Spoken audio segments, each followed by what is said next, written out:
ہیں، نمازیں پڑھنی ہیں، اور آج کے دن اب زوال سے پہلے آپ نے پہلے دن کیا تھا، آج زوال کے بعد کرنا ہے۔ زوال کے بعد سے لے کر کے غروب آفتاب تک ایک لمبا سمے ملے گا، آرام سے کھائیے پیئے مست رہیے وہاں، اور جمرات کے لیے نکلیے عصر کی نماز پڑھنے کے بعد۔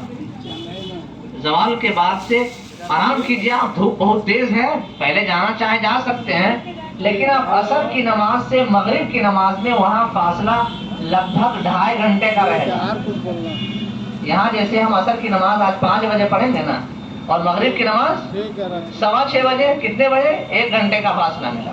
وہاں آپ کو تقریباً 2.5 گھنٹے کا فاصلہ رہے گا، اس لیے میں کہہ رہا ہوں عصر کی نماز پڑھ کر کے آپ جائیں رمی کرنے کے لیے، رمی کریں، اور پھر ٹھنڈے ٹھنڈے مسجد خیف کے مزہ لیتے ہوئے اپنے خیمے پر پہنچے۔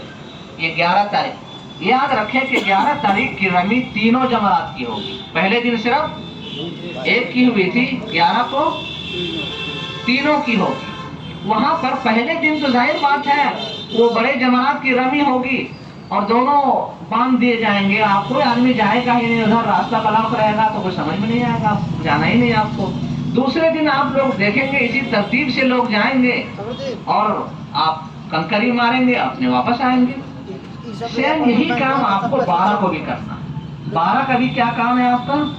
کوئی کام نہیں ہے سوائے رمی کرنے کے۔ طواف زیارت نہیں کیا ہے تو پھر موقع